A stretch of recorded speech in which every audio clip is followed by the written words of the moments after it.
Sa umagang ito, we are truly blessed to have God in our lives. At alam po natin, yung Diyos na ating pinagilingkuran ay tunay na napakabuti. Sa kabila ng napakaraming pagsubok na hanggang ngayon ay dinaranas ng bawat isa, proven that God is good and He provides everything that we need. Kaya po sa umagang ito, let us continue to praise the Lord. Sabi po sa awit 100 verse 5, napakabuti na ating Panginoong Diyos. Ang pag-ibig niya ay walang hanggan. Ang pag-ibig niya ay tunay, laging tapat kailanman. Kaya po sa umagang ito, ating pupurihin ang kabutihan ng ating Panginoong Diyos at ating dadakilangin ang kanyang katapatan sa buhay ng bawat isa sa atin. Ang Diyos po natin ay tunay na mabait. Lord, we worship you this morning and we give you the highest praise that we can.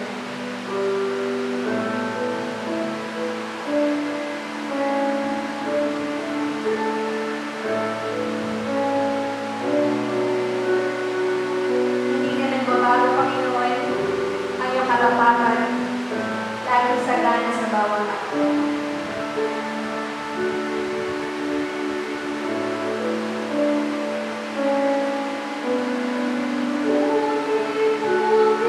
Oh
ikaw ay mabuti, tunay na ikaw ay marapat na papurihan at itaas, Panginoon, sa buhay ng bawat isa, Panginoon.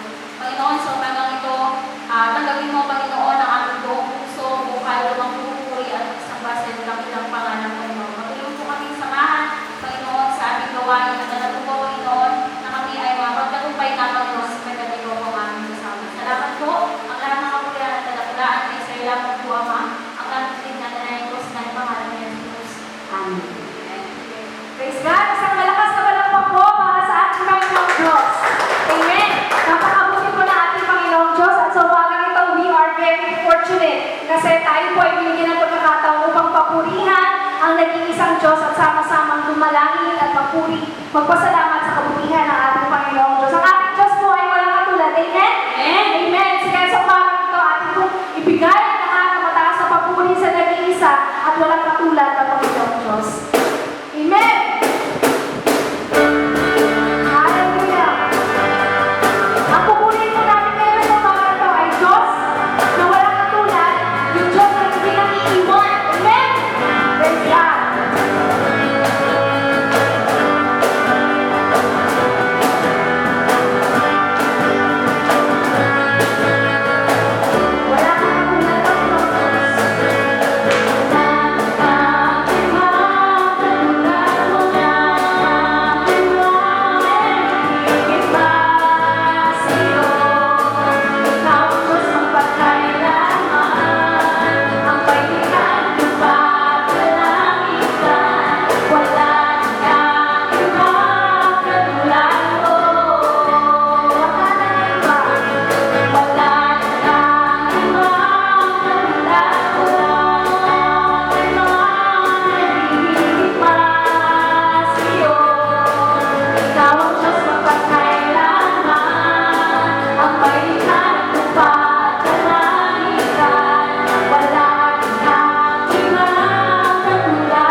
Ikaw yung Diyos na sumasama sa amin. At Diyos na nag-provide ng lahat ng aming mga pangangailangan. Lord, we worship you and we glorify your name. Pagkat Panginoon, kailanman hindi mo kami iniwan, hindi pinabayaan namin. We worship you. Sabi mo, anong makapag-iwalay sa amin sa pag-ibig mo? Kalutuman ba? Ang mga problema? O mga karamdaman? Tunay, Panginoon, sa mga oras na ito, masasabi namin, Panginoon, na walang makapag-iwalay sa amin kundi sa pag-ibig mo.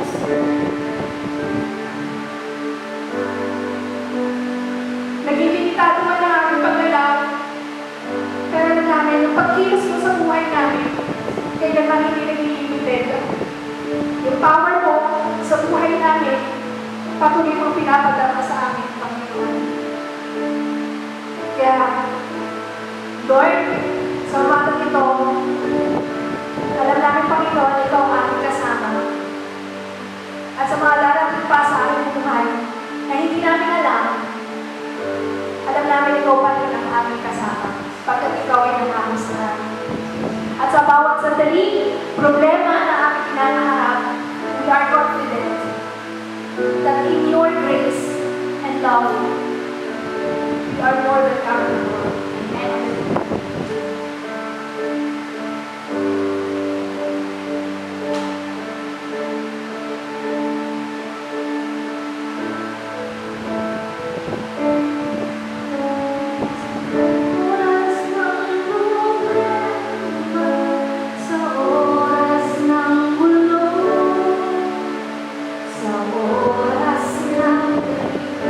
Hindi mo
we are all protected by God's love.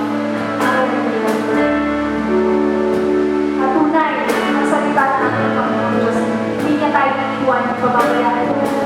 Hindi tayo mapupunta, mga kapatid. Siya ang ating magagana, and He is our great provider. Let's just trust Him. Purihin natin ang Diyos.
Matikal ng ating misteryo at kung meron kayong Bible, magpupukas kayo sa ating sa Aklat ng Roma chapter 8, verses 31 to 39. Ano ba ang masasabi natin tungkol dito? Kung ang Diyos ay paling sa atin, sino ang laban sa atin?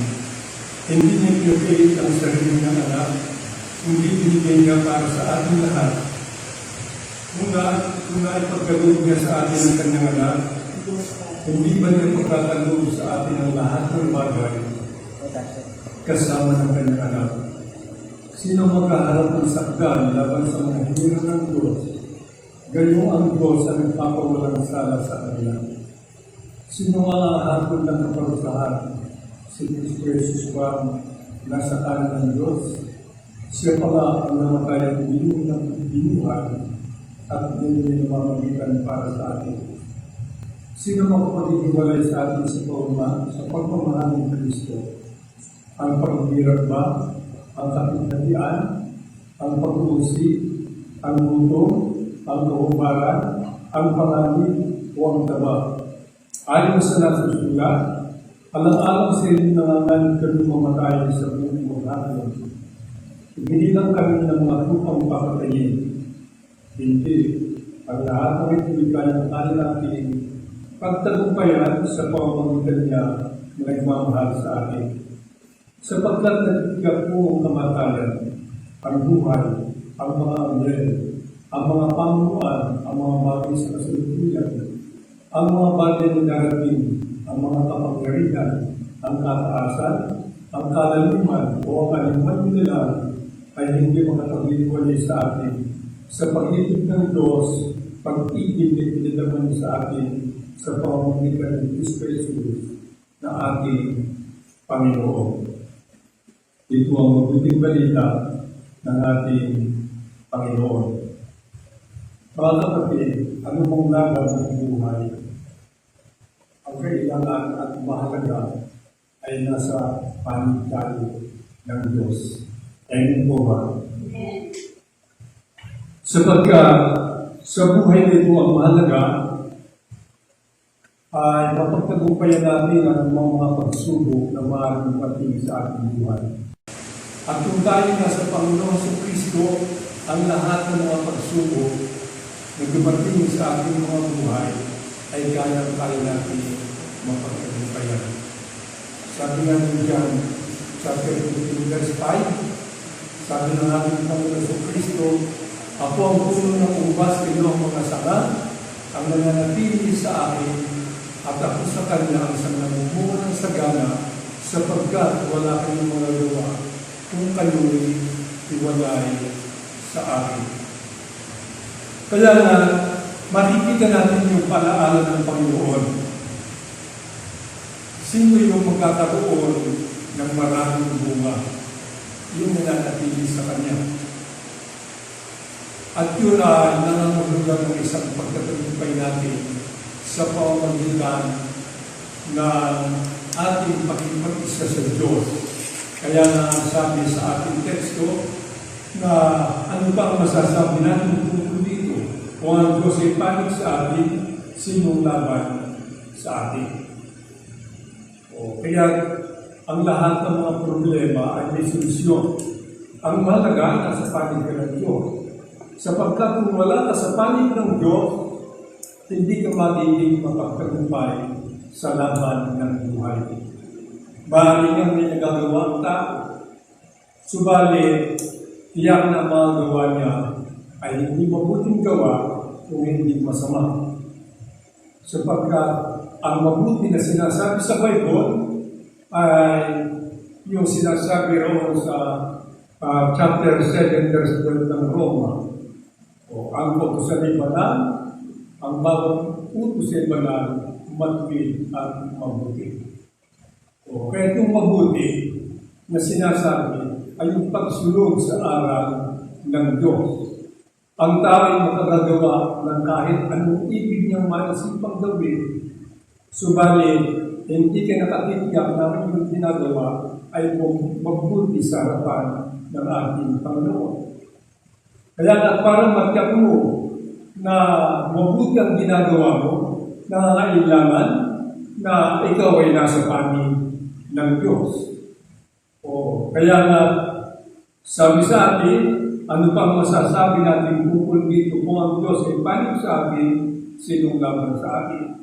Yung salitang laban sa atin, hindi lamang sa ating kapwa-tao, ano ang laban sa buhay, maging sakit karamdaman, kaya-kaya natin mapagtagumpayan yan. Sapagkat sa krus ng Kalbaryo ay tinapos na ng Panginoon. Kasi ang sabi roon ay sa pamamagitan ng kanyang mga lakay, ng kanyang mga sugat tayo isigaling. 1 Peter chapter 2, verse 23. At sa gayon ay makikita natin na tayo ay nagiging mapagtagumpay, mga kapatid. Ang katunayan na tayo ay pagkakalooban ng Panginoon ng mga pagtatagumpay kung tayo ay nasa panig niya. Ang sabi ng Roma chapter 8 verse 32, hindi niya pinagkait ang sarili niyang anak, kundi pinigay para sa ating lahat.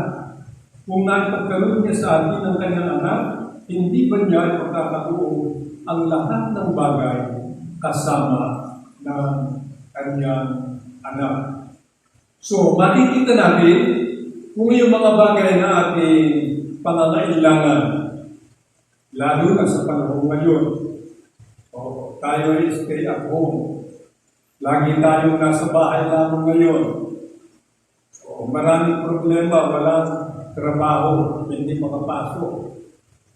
Pero hindi ka gugutumin ng Diyos. Isusupply yan kung ikaw ay nasa panig ng Diyos. Ang totoo, kahit hindi tayo naghahanap buhay ngayon, kumakain na tayo. Walang pagkakaiba. Nagtatrabaho ka, nasa loob ka ng bahay ngayon, pinakakain tayo ng Diyos. Sapagkat ayaw man na tayo ay nababalisa sa mga bagay-bagay. Sabi niya ngayon, kung yung ibon sa parang ay kanyang pinakakain, tayo pa kaya na kanyang mga anak. Bakit hindi natin kilala sa Diyos ang ating mga buong pagtitiwala sa Kanya? Sabi ngayon sa Romans chapter 8 verse 34, patuloy, sino ang hahatol sa kaparusahan? Si Kristo Jesus ba na sa kanan ng Diyos? Siya pa nga ang namatay at muling binuhay at ngayon namamagitan para sa atin. So makikita natin dahil tayo nasa panig ng Diyos, anumang sitwasyon ng ating buhay, mayroon tayong tagapamagitan sa Ama. At yun ay ang kanyang anak na si Jesus Kristo. Kaya yun ang pagkakaiba pag ikaw ay nasa panig ng Diyos. Pag ikaw may pagsubok, mayroon na mamagitan. Pag mayroon ng problema, may katiyakan ka na ikaw ay diringgin ng Diyos sapagkat ikaw nga sabi niya ngayon nananatili sa Kanya. Kaya naman yung ating hihingi sa pangalan ng ating Panginoon ay tiyak na yun ay Kanyang pinagkakaloob. Sapagkat tayo ay Kanyang mga anak na iniibig. Pakinggan natin sa unang buwan at may ganito tayong mababasa sa unang buwan chapter 5 verse 13 patuloy hanggang 15. Isinusulat ko ito sa inyo upang malaman ninyo na kayong nananalig sa anak ng Diyos ay may buhay na walang hanggan. Hindi tayo nag-aatibiling lumapit sa Kanya sapagkat alam natin ibinibigay niya ang anumang hingin natin na naayon sa Kanyang kalooban. Yamang alam natin pinirigyan niya tayo, alam din natin ibinibigay niya ang hinihiling natin sa Kanya. So makikita natin sapagkat tayo ay nasa panig ng Diyos. Yun ang mahalaga. Yung ikaw ay nasa panig lagi ng Diyos. Pag ikaw humili, ipagkakaloob ayon sa kalooban ng ating amang mapagmahal. At dahil tayo nasa ating Panginoon Kristo, nakatitiyak pa tayo, mayroon tayong buhay na walang hanggan. At yun ang dahilan kaya binigay niya at hindi niya pinagkait ang kanyang anak. Sabi niya rin sa Romans 8:32, kung kanyang nabigay yung kanyang anak para sa ating lahat, gaano pa baga yung mga bagay na ating hihilingi ang hindi niya maibigay kasama ng kanyang anak. So, nakatikyap tayo lagi na tayo ay tutulungan ng Panginoong Diyos. Huwag tayong mabala, huwag tayong mabalisa. Inaalis tayo ng Diyos sa kabalisahan. Ang sabi ng 1 Peter chapter 5 verse 7, ipagkatiwala niyo sa Kanya ang lahat ng inyong mga kabalisahan sapagkat siya ang tumutuko sa inyo. So, ikaw ba nababalisa kapatid? Ipagkatiwala mo lamang yan sa Diyos. Inaalis ka ng Diyos sa kabalisahan.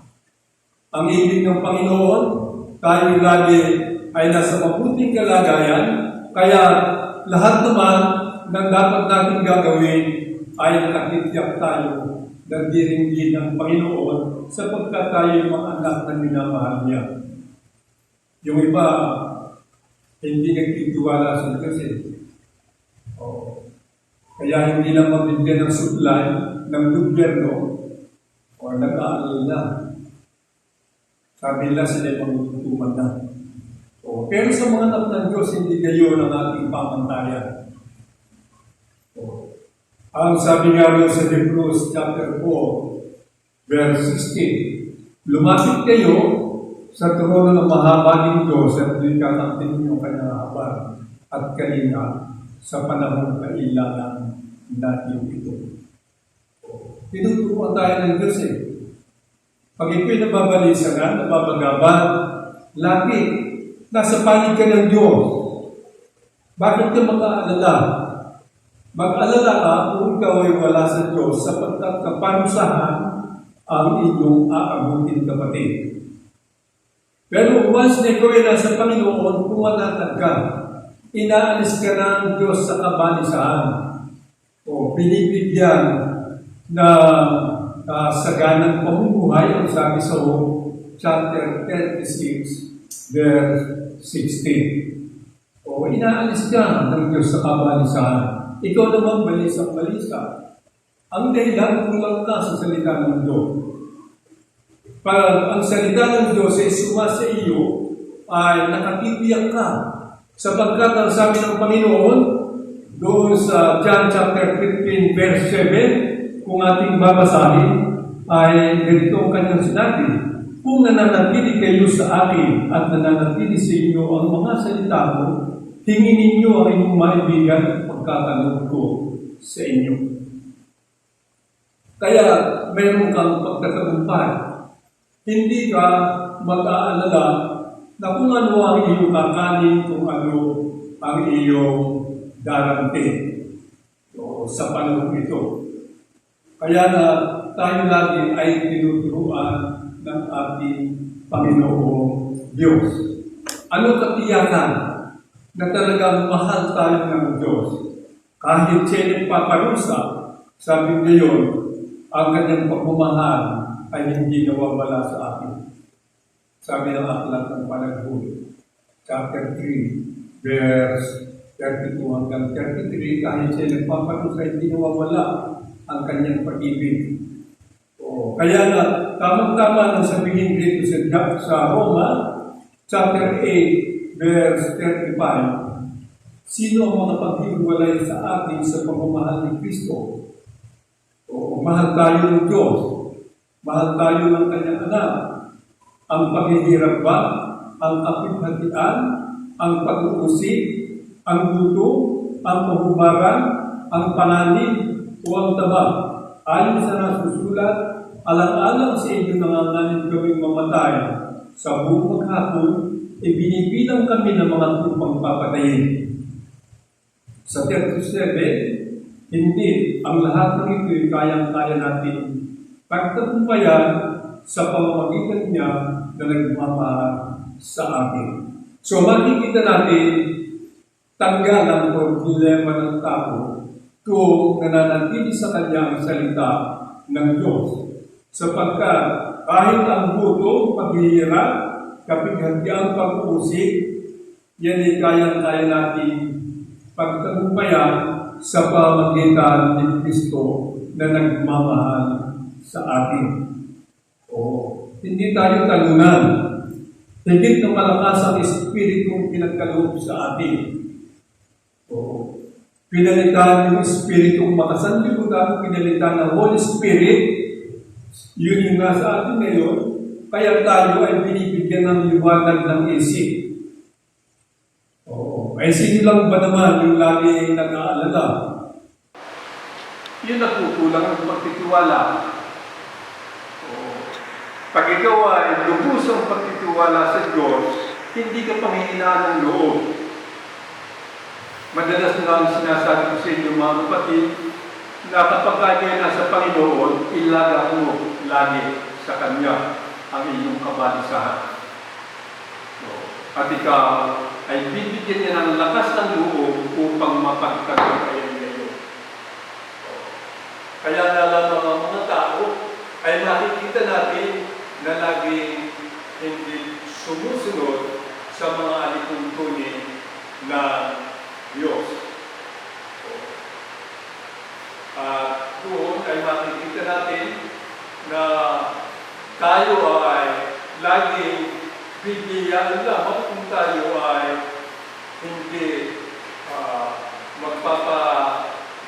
pagsubaybanding sa ating pananampalataya.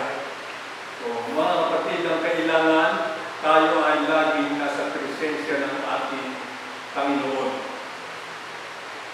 Ano pa ang sinasabi sa amin sa banal na kasulatan? Ang Diyos ay talaga nagpaparusa. Subalit, pinagdaan ang pagtutuwid, mga kapatid.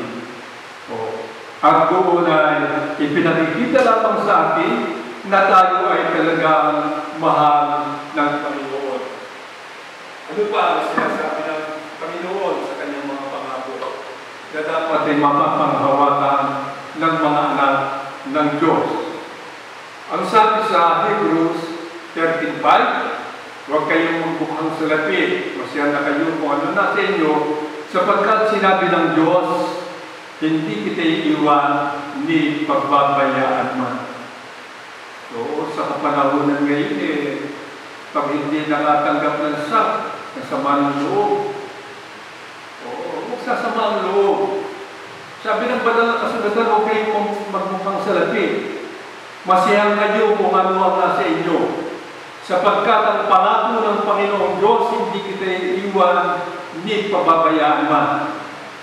Ang totoo, kahit wala man yung 5,000, 8,000 na tatanggapin mo dati naman, di ka tatanggap yan kung walang COVID.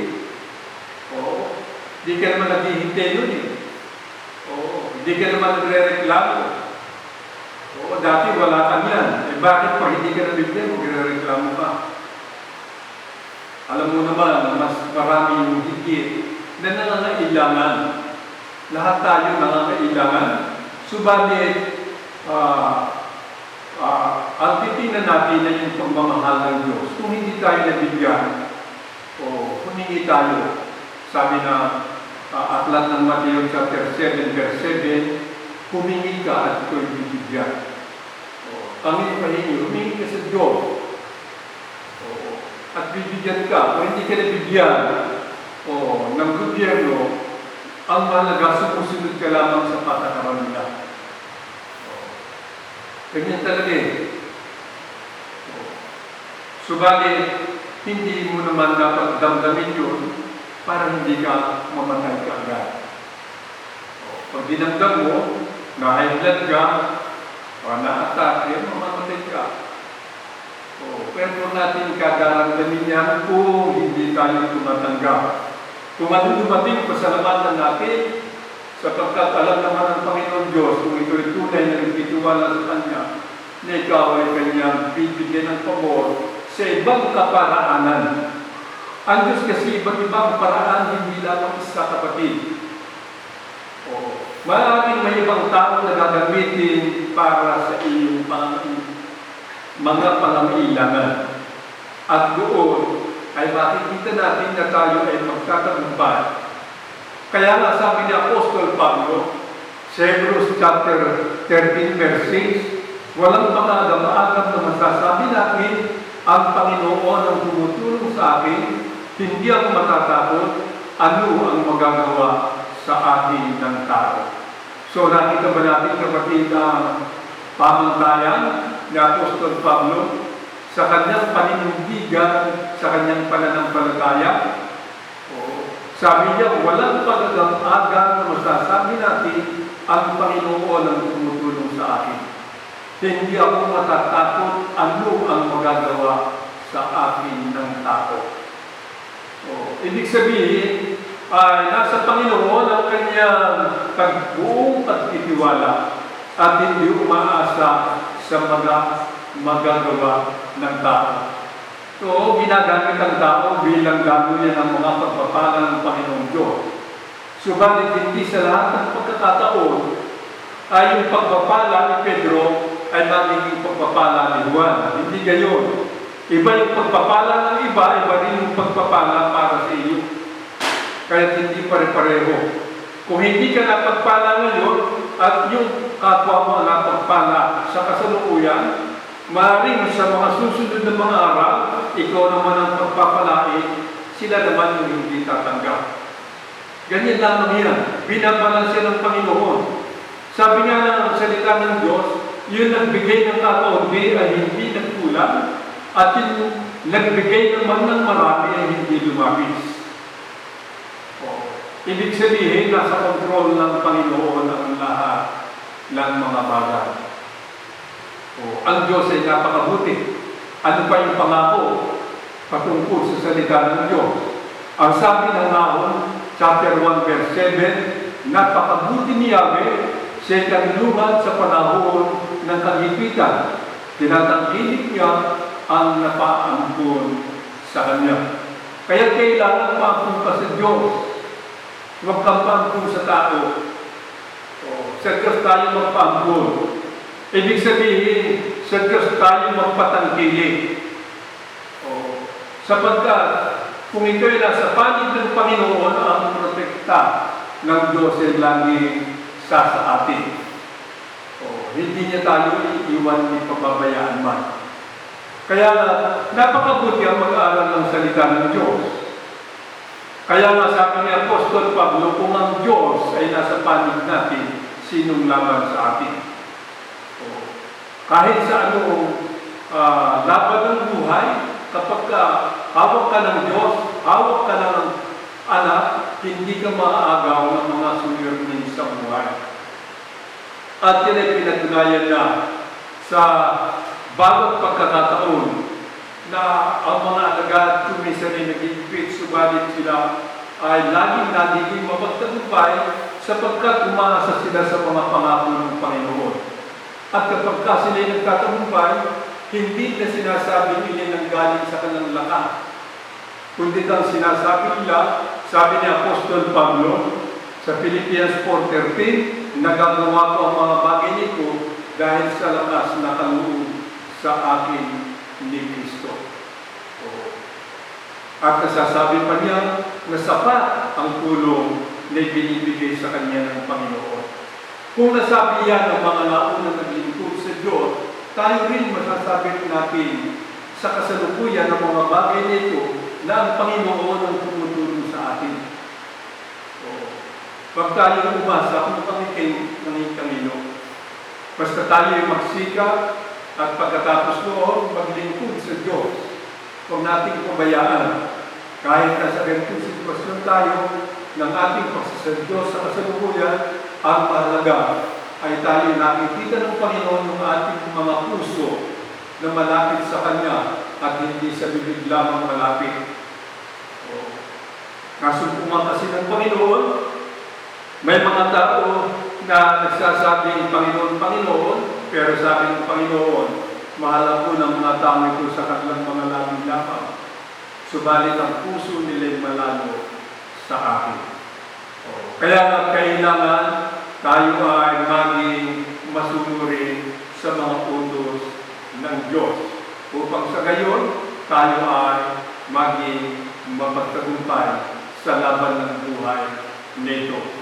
Mga kapatid, may lamang ang ating mensahe. At uulitin ko, kung tayo nasa panig ng Diyos, walang makalalaman sa atin.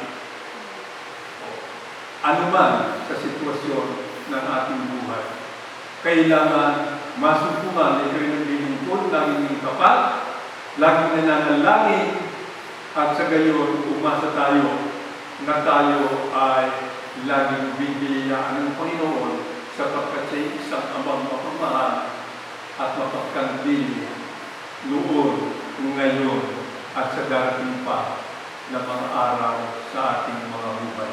Tayo linggo at tayo manalangin.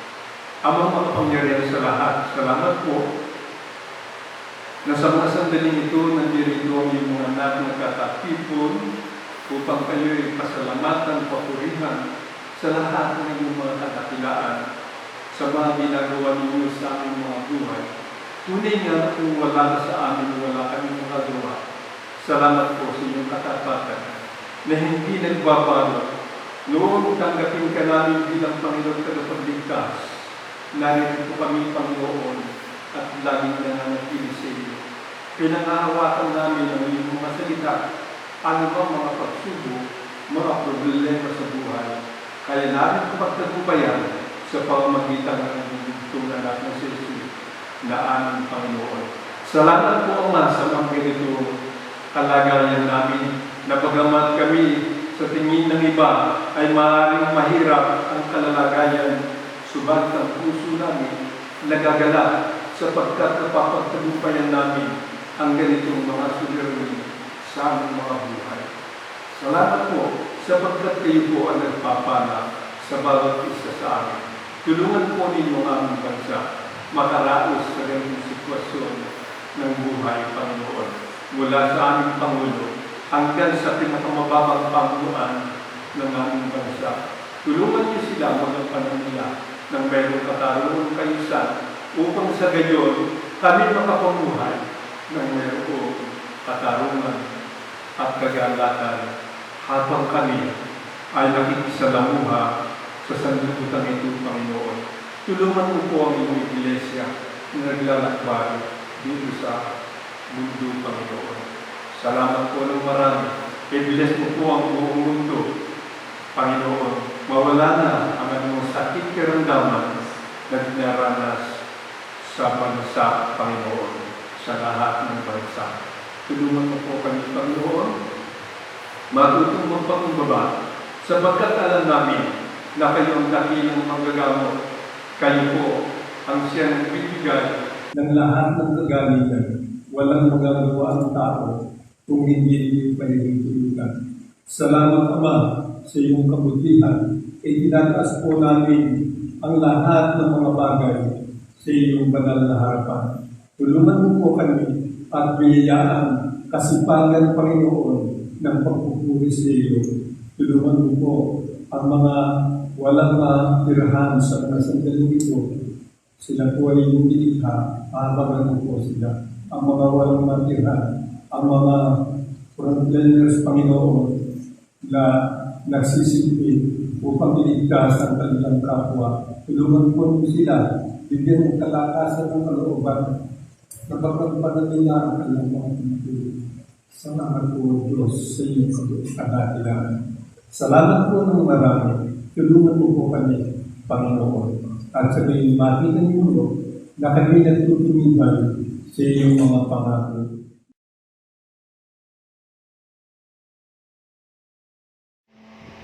Muli tayong lahat ay magpasalamat sa ating Panginoong Diyos sa kanyang walang hanggang kabutihan sa bawat isa sa atin. Patuloy po tayong maglagang ng ating pagtitiwala sa ating Panginoon. Pagkakaroon natin hindi niya tayo iiwan, ipababayaan. Kaya po tayo lahat ay patuloy na magpasalamat sa kadahilan ng ating Panginoong Diyos.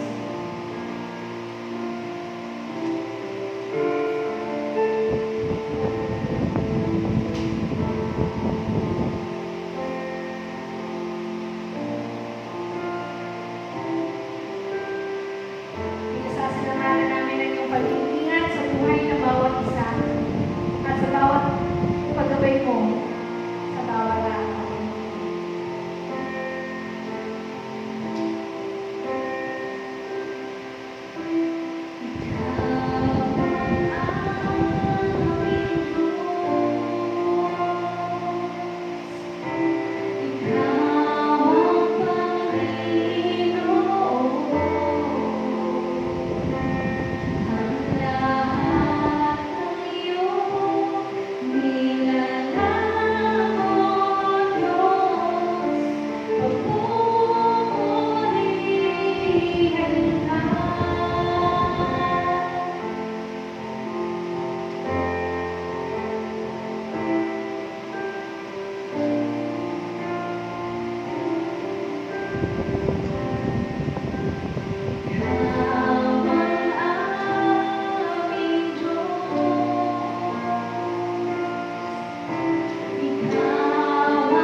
patuloy na magpasalamat sa ating Panginoong Diyos. Tunay nga, Panginoon, na ikaw ang aming nag-iisang Diyos. Ikaw nag-iisa namin, Panginoon, na patuloy namin pinasasalamatan. Lord, salamat, Panginoon, sa panibagong araw na ipinagalog niyo po sa amin, Panginoon. Salamat, Lord, sa panibagong araw, Panginoon. At panibagong aral, Panginoon, na iyong mong ihatid sa amin, Panginoon. Maraming salamat, Lord, sa patuloy na paggabay mo, Panginoon, sa bawat isa sa amin, through your words, Panginoon, namin pong narinig, Panginoon, sa bawat araw. Maraming salamat, Lord God. Dalangin ko, Lord, na ikaw ang siyang patuloy na bumabay sa amin, Panginoon, ang sabi na hindi lamang kami maging tagapakinig ng iyong mga salita, kundi maging tagapagsagawa rin ng mga ito, Panginoon. Lord, we pray, Panginoon, for your Holy Spirit, Panginoon, na siyang bumabay sa bawat isa sa amin, Panginoon, ang sa gayon, Panginoon, ay mabuhay kami at mabuhay kami, Panginoon, ang naaayon, Panginoon, sa iyo po ninais para sa amin lahat, Panginoon.